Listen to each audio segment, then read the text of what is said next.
Bakla ka na, nakapit ang Pasko dati. Oo. Kapitan po namin yun. Hanggang ngayon. Hanggang taga ba? Oo, siguro po. Sige. Teka na po, saglit po ah.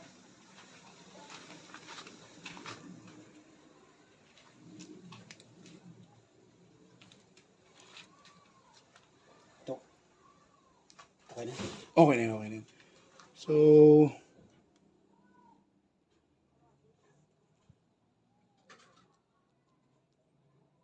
yan. Sir, ilang taon na po kayo ngayon? Magsi-63. Magsi-63 na po kayo. So, itong ganitong pagpe-perform na ganito, yung nagpapasok ng pako sa ilong, ilang taon na po yung ginagawa yan? Pagka may wala ako, may mga event ko, halimbawa nasali ako ng Barako Gay. Barako gay? Yung mga bakla? Ayun ang mga talent niya. Hindi po kayo ano?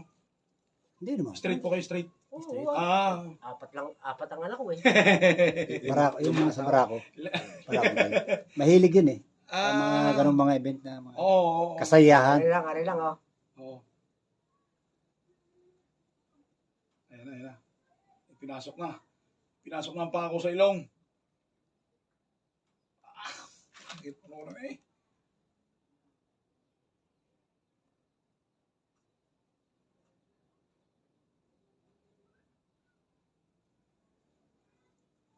Ayan na.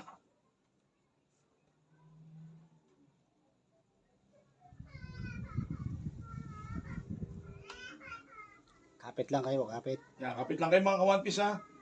Yan, huwag kayong kakabahan. Yan, hinga rin, hinga. Yan na yung pako, ipinasok na ni Boy Pako sa ilong. Masakit pa rin eh. Ayan na ang pako. Oh. Disingko yan, disingko. Ha? Disingko. D5. Yan, D5 pako, ipinasok sa ilong. Wala na isasagad dyan. Ayun pala. Ayun, sinagad na oh. Oh.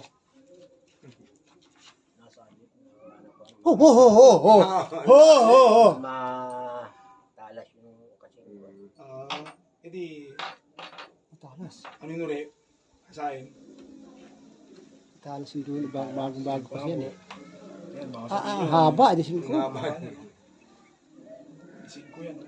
Pero habang nasa ilong niya, nakakapagsalita pa kayo. Oo naman. Oh? Nakakanta kayo habang may pako. Ano nga, pwede. Ayun, yan. Di ba kasi Ay, hindi musician man ako kami. marunong kumanta. Hindi, kahit anong kanta lang. Hindi, kahit salita lang na. Kahit anong kanta lang na medyo di ba? Para singing boy pa ako sa Kaya di ba? Di ba? Ayos, di ba? Kasi ito, si Boy Pana, nagpunta to sa ilog, kumanta doon. O kayo naman, naglalagay naman kayo nito sa ilong, tapos